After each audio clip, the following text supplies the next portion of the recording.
Hello everyone and welcome back to my YouTube channel. Today is day 11 of 31. Power struggles, toddler tantrums and terrible twos. So that's going to be my topic today. I thought I would talk a bit more about something, practical in parenting life, or if you're a nanny or you work in a nursery, anywhere where there's toddlers. They are the cutest people in the world and they can be the most challenging sometimes. And so I just wanted to share an insight I've had over the years of being a nanny for more than 10 years and having childcare experience for about 18 years. I have a younger brother who's 10 years younger than me, and so I've was predominantly around when I remember him being very, very small. So I have a lot of experience with toddlers, and I've gone through a lot of misunderstandings on what toddlers can actually understand and why they behave the way they do, why they have these temper tantrums and why are there power struggles between a 2-year-old and an adult. It's like you're pint size, you're tiny. Why is there such a struggle? And so the insights I've had over the past few years, to be exact, are quite big actually, and they're impactful for the 2-year-old you're caring for and for yourself. So before I go into a bit of details and, more sort of scenarios that you'd find yourself in with a 2-year-old, for example, or a 1-year-old, and, this is, kind of, you can move it on to fill in the blank, change 2-year-old for whatever it is that you're struggling with. But for now, we'll stick to toddlers. So before I go into that and the details of toddlers, I just want to bring about the topic of parenting and who are parents and what makes you a parent. And from my journey, my own personal journey to parent my nanny children in a more positive, happier, calmer way. I want them to be happy. I want them to grow and feel confident and to feel loved and supported. And I love being with them. So I want to have a fun time with them and I want them to have a fun time with me.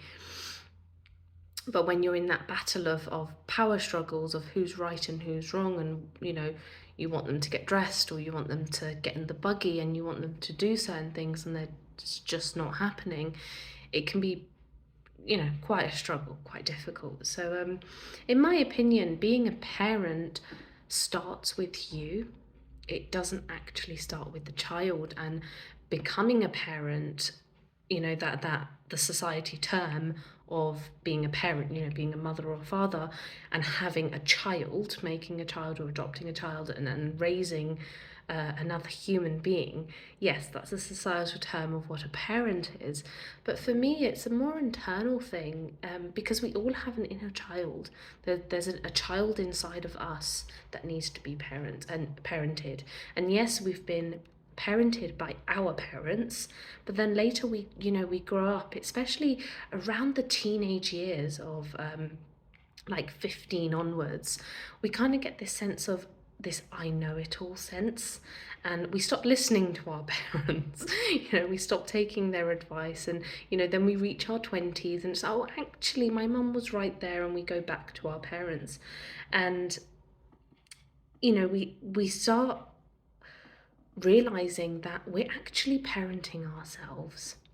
There is a space where before there's a child, before there's a baby to look after and nurture, we have to first and foremost nurture ourselves and not nurture our own internal power struggles and our own toddler tantrums, because as adults we have tantrums.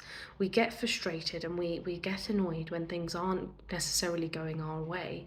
And yes, we can deal with it a lot better than a 2-year-old because our brains are a bit more developed. But before we can deal with that 2-year-old's tantrum, I feel it is that coming back to knowing who we are. I made a video on self-love and self-awareness, so feel free to watch that after watching this video, or even before. So it's coming back to that self-awareness and understanding who you are, as a person, as a, you know, as a spiritual being, as a human being. Who are you? What brings you joy? What things do you like to do? What don't you like? What what things excite you? What annoys you? All these little things. And it's knowing that whatever's happening on the outside world, whatever your toddler is doing, it isn't personal to you. So they have their own, they're human too. So it's remembering, first and foremost, bring it back to yourself. Whatever your toddler is doing, whatever it is you're struggling with your child at the moment, your baby, bring it back to yourself. What's missing in your world? What have you not noticed? What blind spots can be uncovered? What stories can be dropped and let go of? And it's coming back to that self-awareness, finding out, parent yourself. Ask yourself these questions, why are you doing this? What's happening on the inside? Is that whatever's happening on the outside world is a reflection of what's happening inside. So if there's a lot of power struggles on the outside, that means there's some kind of power struggle on the inside. So it's finding that and nurturing your own internal struggles before there's any outside toddler tantrums, before you're in that situation where things aren't really going your way or your toddler's way, and things are a bit, heightened. There's emotions everywhere, the big emotions of a 2-year-old and the big emotions of a tired parent. I take my hat off to parents, because it is a lot of work. You've got this little baby, and for the most part, most parents don't have 10-15 years experience before having children. So once they have their toddler, they're learning on the go, they're learning on the job. So it is that first step of coming back to yourself and nurturing yourself. And then sort of the second part is remembering that your child, your baby, is a human, and that the human experience is happening via the gift of thought.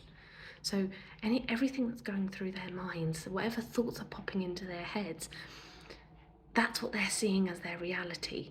And they're not like us in terms of adults. They're not like adults where we attach to what happened yesterday and last year and last month and 5 years ago. They don't hold on to it. They're very much of the present moment.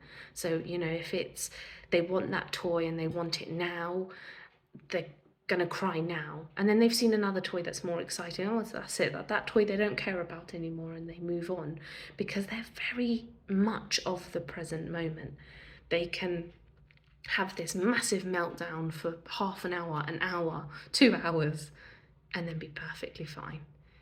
And it's like, right, okay. And they don't berate themselves, they don't judge themselves the way we do as adults sometimes. They're not going to sit and say, oh, why were you crying for 2 hours? They don't care. They're just of the moment. They're the kindest to themselves, because they allow themselves to cry, to let out these big emotions, and then move on, because they've gotten a new thought. That in that moment of tantrum, of whatever's happening, that crying, that kicking and screaming, that full on the floor tantrum screaming, that is just thought in action. That is the 3 principles in action. That's thought running through them. Life is happening, and they're just feeling a bit uncomfortable in that moment. So as a parent, it's knowing that they're okay while they're having that tantrum, and whatever you do in that situation, because this is not what this video isn't what to do while they're having a tantrum. It's just talking about behind the scenes, what's happening behind the scenes. So whatever you do in that situation is the right thing to do. It's once you've nurtured yourself in that first step, and you've taken that time for yourself to get to know who you are, to get to know what makes you have tantrums, what makes you react to their tantrums, what is it that is in your mind. What's in your mind when they're having a tantrum? Is it there's something wrong with them? Is it I'm a bad parent, there's something wrong with me? Is it, oh, I need to help them, I need to fix them, I need to stop them from crying? Oh, is it I've had enough of this, it's too noisy and I can't deal with their crying right now?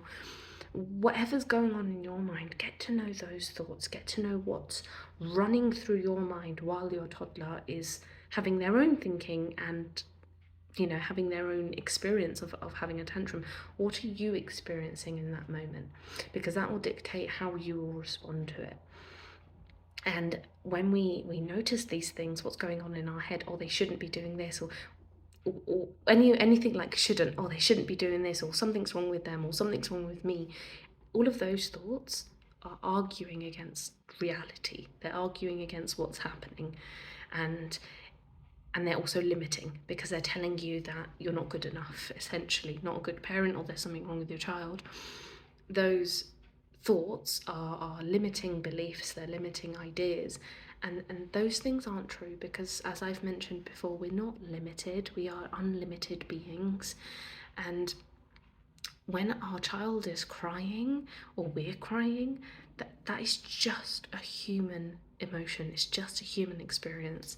All that is happening in that moment is that your child is crying. And however you're feeling is however you're feeling. All it means is it is so simple. If your child's crying, it means they're having uncomfortable thinking. And thinking changes of its own accord. It passes through, it moves, whether it takes 5 minutes, 30 minutes, or an hour. And so while that tantrum's happening, there's two sets of thinking, and if there's more children in the house or another parent in the house or another family member, then there's more thinking, and there's more separate realities going on. There's so much, so it's coming back down to everyone's living in their world of their thinking, of their experiences. So it's coming back down to what's going on in your mind, what's going on in your head while this tantrum is happening, and bringing it back to the present moment. Right, all that is happening is that we're both having a human experience, okay? And then from that space of knowing that it's okay for them to be having a tantrum, there's nothing wrong with them and there's nothing wrong with you as a parent. You are doing fabulously well. My biggest thing, if I could say to any parent listening, if the only thing you take from this video is you are doing better than you think, then my job here is done. Because that is the biggest message I want to send to all parents and all carers, anyone in the childcare industry or any parent on this planet is doing the best that they can do. And a child who is loved and nurtured is enough. A child who is having a tantrum is working perfectly fine, perfectly well. They're a human being. They're just having a human experience.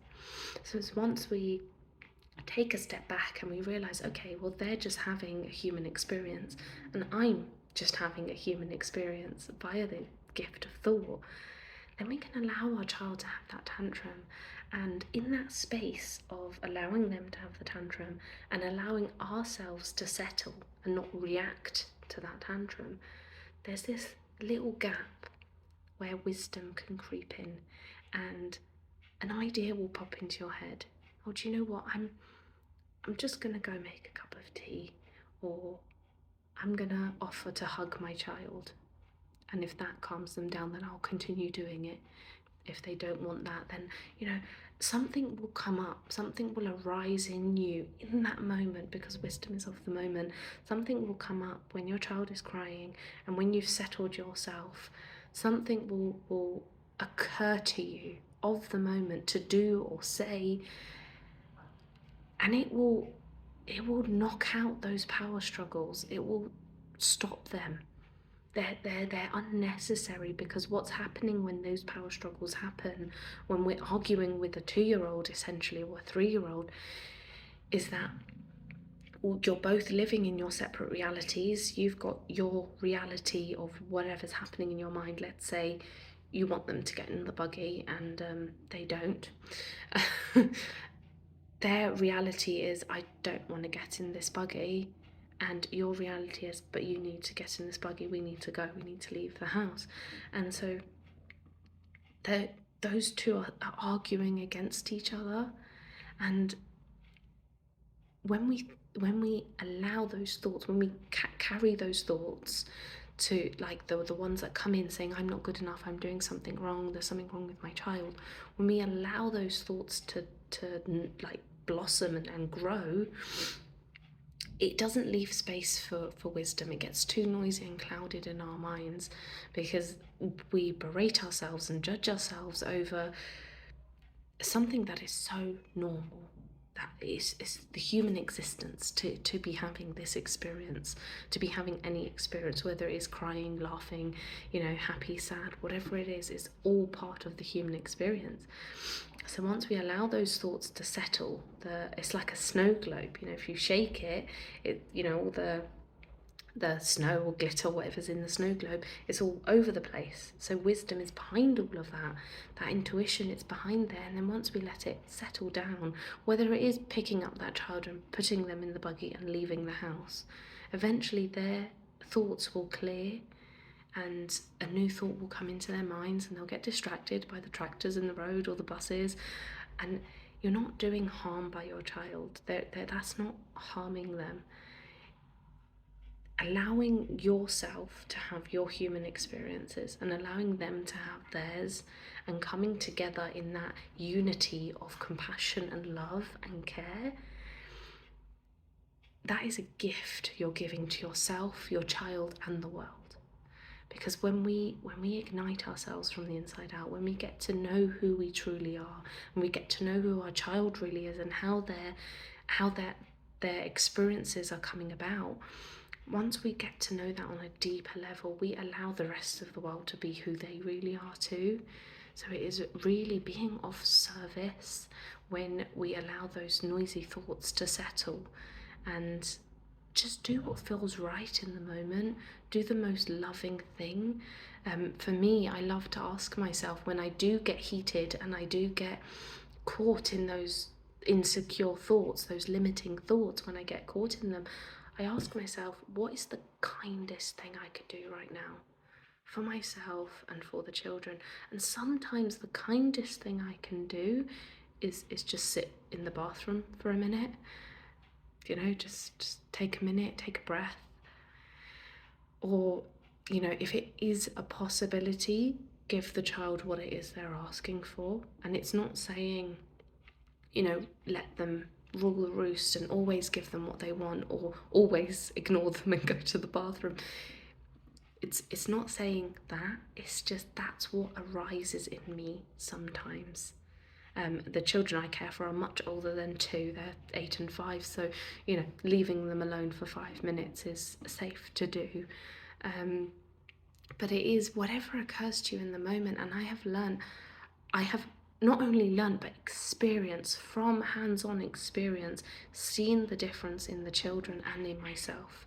When, just day-to-day stuff, picking them up from school, having them at home, and the 5-year-old says such inspirational things, and she is only 5. So I have the evidence that this works, and it isn't like it's not a device, it's not telling you what to do, it's getting curious with what's going on in your mind when you are experiencing turn wall with your toddler, when you are experiencing those power struggles or those tantrums, or what society deems as terrible 2s, which I disagree with. They're terrific 2s. 2-year-olds are wonderful and curious beings. So I hope there was something helpful in this video, and I hope you and your toddler have a beautiful day, and I will see you all again tomorrow. Lots of love. Bye.